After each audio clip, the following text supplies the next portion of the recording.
Hello student, today I am going to discuss part 8 of biomolecules. In this part we will discuss about enzymes.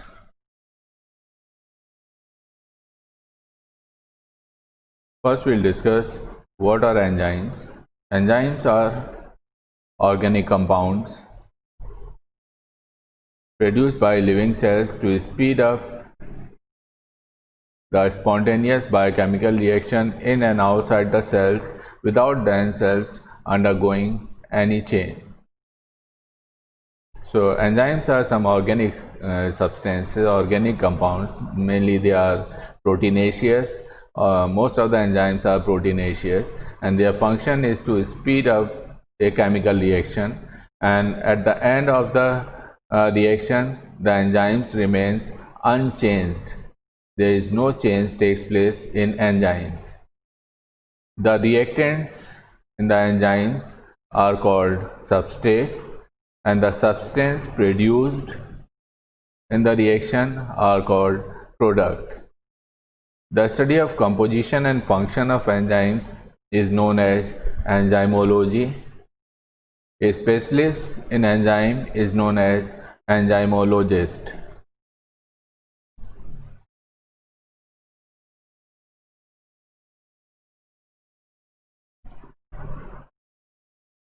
Next is how enzymes speed up a chemical reaction. Because certain molecules के पास कुछ energy barriers होता है. जब तक इस energy barrier को overcome नहीं किया जाएगा कोई भी केमिकल रिएक्शन नहीं हो सकती है. तो इस एनर्जी बैरियर को ओवरकम करने के लिए जो एनर्जी रिएक्शन को प्रोवाइड की जाती है उसको एक्टिवेशन एनर्जी कहते हैं. लेकिन ये एक्टिवेशन एनर्जी बहुत ज़्यादा बहुत हाई होती है. कुछ रिएक्शंस में बहुत ज़्यादा एक्टिवेशन एनर्जी की ज़रूरत होती है और ये सेल के लिए पॉसिबल नहीं होता है इतनी हाई एक्टिवेशन एनर्जी प्रोवाइड करना रिएक्शन को कंप्लीट करने के लिए. यहाँ पर enzymes they lowers the activation energy of the reaction and allows a large number of molecules to react at a time. Here you can see that the graph shown in red color is the activation energy without enzyme, and the graph shown in blue color is the activation energy with enzyme. तो enzyme का काम करने का तरीका यही है कि enzymes accelerate the rate of reaction by lowering the activation energy. पहले एक्टिवेशन एनर्जी किसी भी रिएक्शन के लिए अगर इतनी थी, अब ये एक्टिवेशन एनर्जी डिक्रीज हो जाती है. तो enzyme functions by lowering the activation energy of the substrate. The enzyme combines with substrate molecule and bring them close together, which favors their collision in most suitable directions for the reaction to occur. Enzymes substrate को एक orientation provide करते हैं ताकि एक perfect collision हो, और इस collision के बाद सबस्ट्रेट के बीच के बॉन्ड ब्रेक होते हैं. सबस्ट्रेट में जो मॉलिक्यूल हैं उनके बीच जो बॉन्ड है वो ब्रेक होते हैं और कुछ नए बॉन्ड्स बनते हैं जिसकी वजह से प्रोडक्ट फॉर्मेशन होता है.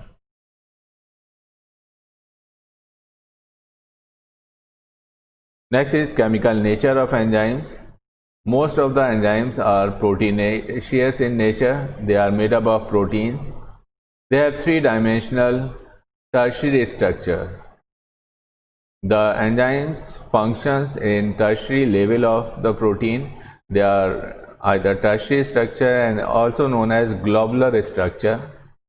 Most of the enzymes contain some non-protein substances associated with them. These substances are called cofactors. They are termed as conjugated enzymes. Actually, there are some enzymes, they are known as apoenzymes. They alone cannot catalyze a reaction. They need some cofactor or coenzyme, so some non-protein cofactors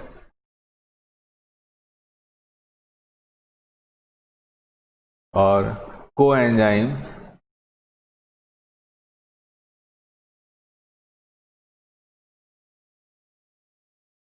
they work together, and the enzymes are known as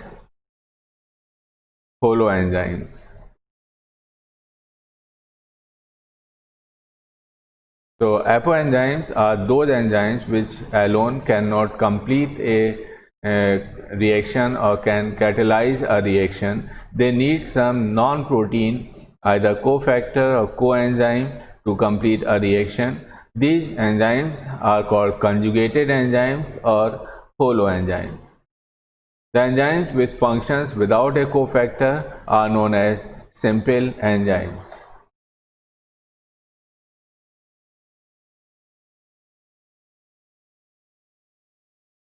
Properties of enzyme: chemical nature.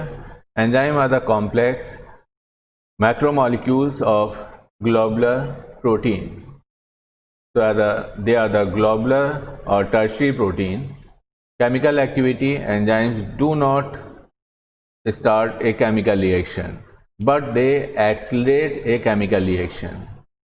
Enzymes किसी भी reaction को start नहीं कर सकते हैं, ये उसको speed up कर सकते हैं, उसकी स्पीड को बढ़ा सकते हैं. They may break a large molecule into two smaller molecule और bring two smaller molecule together to form a large molecules. Changeless form. The enzymes are not consumed और changed after a reaction. Reaction के बाद enzymes consume नहीं होते हैं, they can be reuse. For example, enzymes when react with substrate, an intermediate complex enzyme substrate complex is formed, and then they are broken down into enzyme plus product. So these enzymes, they remain unchanged after the reaction. Next is the reversibility of the reaction. Enzyme controlled reactions are reversible, means the enzyme affect only rate of biochemical reaction, not the direction. They accelerate the reaction in either direction. So enzymes, they are the reversible. They can catalyze the reaction in both the direction, in forward and backward direction.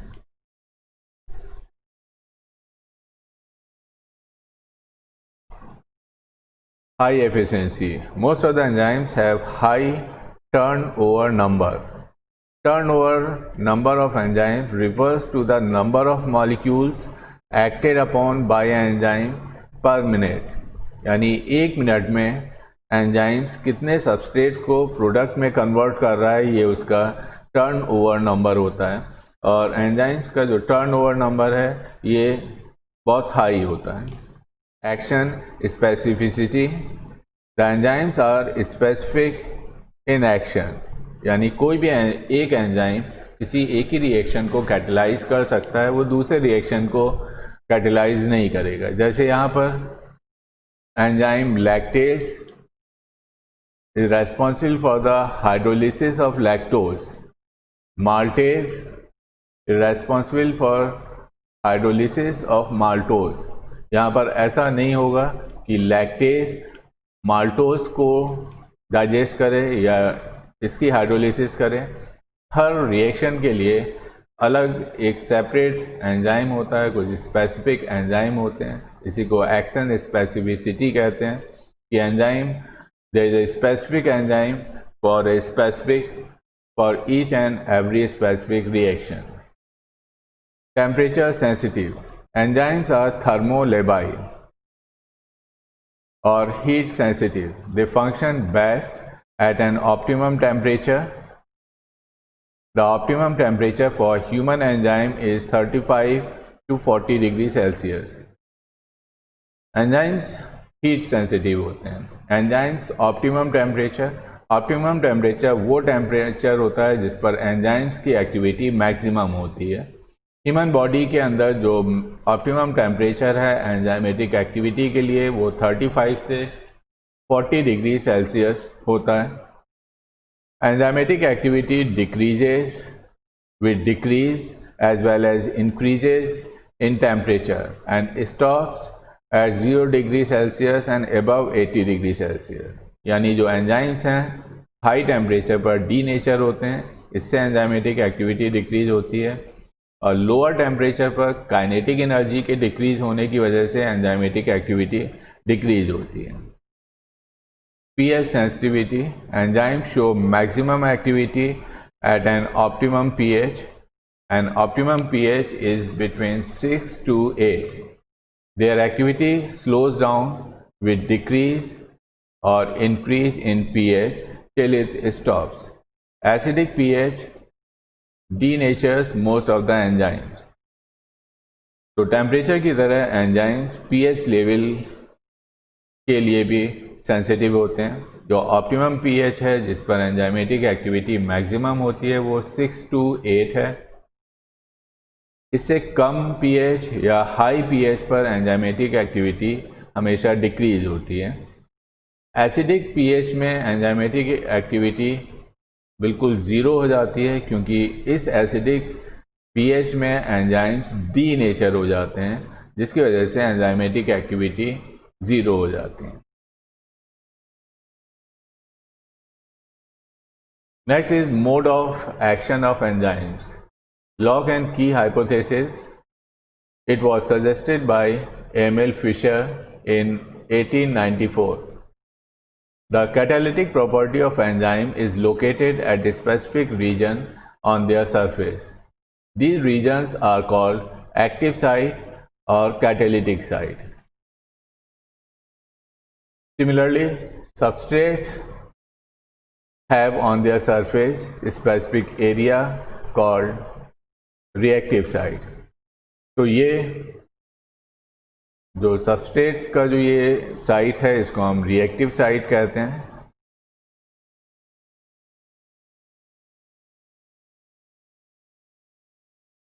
और enzymes की इस reason को जहाँ substrate bind होता है इसको active site या catalytic site कहा जाता है।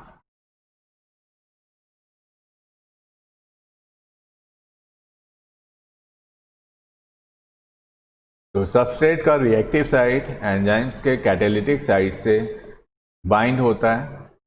The active site and catalytic sites fit like lock and key. Enzyme molecules bring the reactant molecule into proper contact for faster and trans collision at that temperature. The enzymes also pull on the bonds of the substrates and loosen them. The reaction are therefore accelerated. Actually इस lock and key hypothesis का मतलब है कि each enzyme, ये enzyme है, ये substrate है, जैसे हर लॉक के लिए एक स्पेसिफिक की होती है, और जब इस की को हम इस लॉक के अंदर डालते हैं तो एक टेम्परेरी शॉर्ट टाइम के लिए एक इंटरमीडिएट कॉम्प्लेक्स बनता है जिसको हम एंजाइम सबस्ट्रेट कॉम्प्लेक्स कहेंगे। इसके बाद एंजाइम अलग हो जाता है एंड प्रोडक्ट्स आर फॉर्म। यहाँ आप देख रहे हैं कि ये प्रोडक्ट बन गए हैं, और एंजाइम चेंजलेस है, और एंजाइम चेंजलेस होता है। ये रिएक्शन के बाद दोबारा से रीयूज किया जा सकता है। इसी तरह से यहाँ पर है तो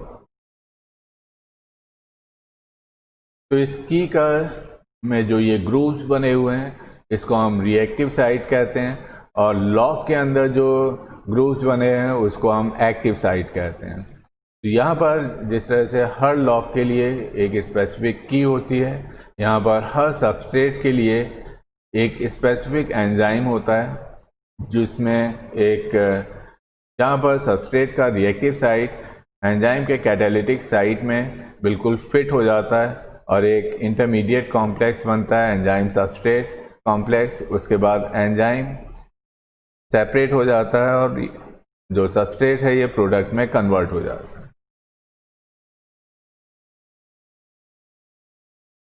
next is induced fit hypothesis. This was suggested by Daniel E. Kostland in 1959. Here the active site does not have a rigid lock and key conformation. Lock and key conformation में जो एक्टिव और reactive site होते हैं वो rigid होते हैं, यहाँ पर ऐसा नहीं है। इस हाइपोथेसिस के according the substrate when a substrate enters the active site, they induce the enzyme to change its shape slightly so that active sites fit more closely around the substrate. The induced fit is like a clasping handshake. तो induce fit में जो enzyme का shape है ये substrate के enzyme के पास पहुंचने के बाद ये चेंज हो जाता है, यानी सबस्ट्रेट का जो रिएक्टिव साइट है ये एंजाइम के एक्टिव साइट को चेंज करता है। ये इसी तरह का है जैसे क्लैस्पिंग हैंड है। अगर हम किसी छोटे बच्चे से हैंडशेक कर रहे हैं तो उसके हाथ के अकॉर्डिंग अपने हाथ को हम फोल्ड करते हैं। अगर किसी बड़े आदमी से हम हैंडशेक कर रहे हैं तो उसके बड़े हाथ के हिसाब से हम अपने हाथ को फोल्ड करते हैं, यानी हमारे हाथ हैंडशेक के टाइम पर हमारे हाथ का जो शेप है वो दूसरे पर्सन के हाथ के शेप के अकॉर्डिंग कम या ज़्यादा फोल्ड होता है। The induce is possible because of the flexibility of the protein molecule. इस हाइपोथेसिस के अकॉर्डिंग कि एंजाइम्स में जो एंजाइम्स जिन प्रोटीन से बना हुआ है उसमें फ्लेक्सिबिलिटी पाई जाती है और इसी की वजह से सबस्ट्रेट के अकॉर्डिंग एंजाइम्स में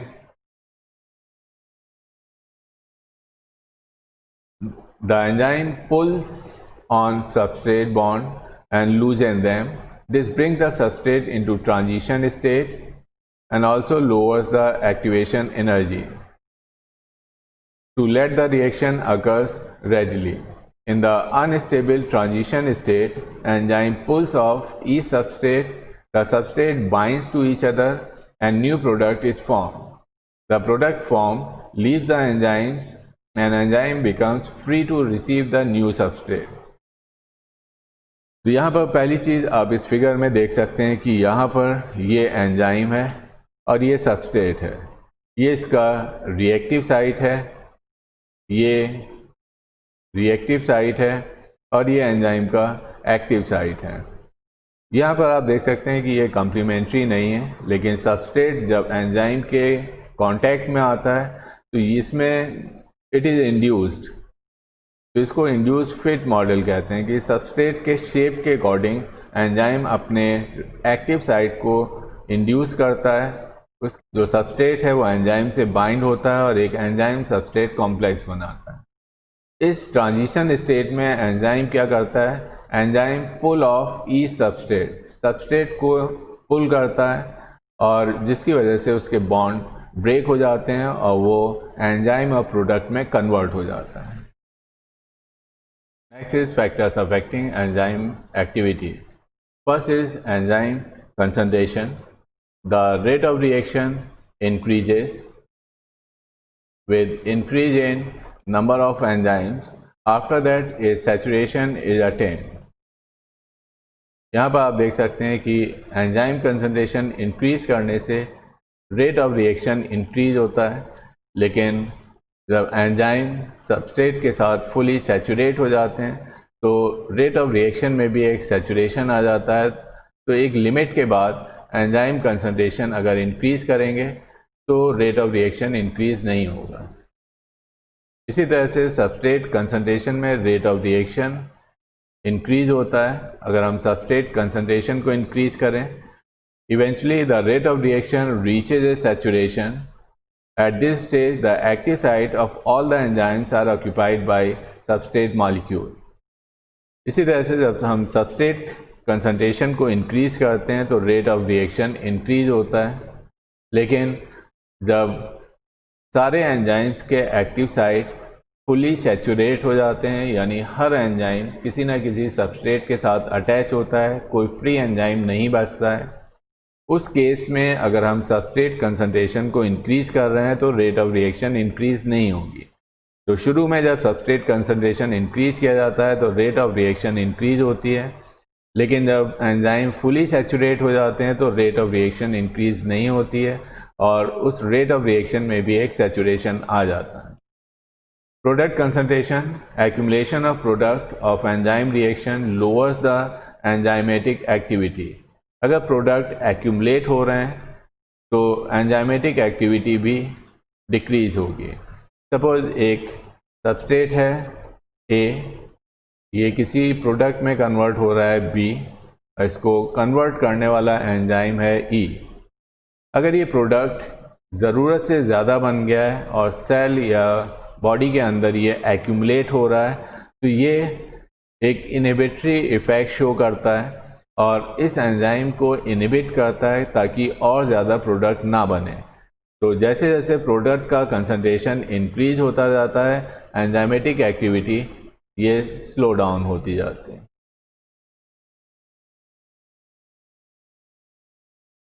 next is temperature. Enzymatic activity increases with increase in the temperature but up to a certain optimum level. After that it decreases. Most of the enzymes show maximum activity in temperature range of 25 to 40 degree Celsius. इस temperature को हम optimum temperature कहते हैं जिस पर enzymatic activity maximum होती है। यहाँ आप देख सकते हैं कि ये 40 डिग्री सेल्सियस है और ये टेम्परेचर ऑप्टिमम टेम्परेचर है और enzymatic activity is maximum at this temperature. इस टेम्परेचर अगर हम टेम्परेचर डिक्रीज़ करें या इंक्रीज़ करें तो एंजाइमेटिक एक्टिविटी डिक्रीज़ होती है। लो टेम्परेचर पर एंजाइमेटिक एक्टिविटी इसलिए डिक्रीज होती है क्योंकि उस सिस्टम की काइनेटिक एनर्जी भी डिक्रीज होती है और हायर टेम्परेचर पर एंजाइमेटिक एक्टिविटी डिक्रीज इसलिए होती है क्योंकि हाई टेम्परेचर पर एंजाइम डीनेचर हो जाते हैं क्योंकि ये प्रोटीनेशियस होते हैं और हाई टेम्परेचर पर प्रोटीन डीनेचर हो जाता है जिससे एंजाइमेटिक एक्टिविटी रुक जाती है। Next is hydrogen ion concentration. For every enzyme there is an optimum pH. तो एंजाइम के लिए जो ऑप्टिमम पीएच है वो 6 to 7.5 है। ये करीब करीब एक न्यूट्रल पीएच होता है। ज़्यादा अल्कलाइन या एसिडिक पीएच में एंजाइमेटिक एक्टिविटी डिक्रीज हो जाती है। तो ये एक ऑप्टिमम पीएच है जो करीब करीब न्यूट्रल के आसपास का पीएच है। एंड ज़्यादा अल्कलाइन या एसिडिक नेचर में ज़्यादा अल्कलाइन या एसिडिक पीएच पर भी एंजाइमेटिक एक्टिविटी डिक्रीज होती है और अगर बहुत ज़्यादा एसिडिक मीडियम है तो वहाँ पर एंजाइमेटिक एक्टिविटी रुक जाती है।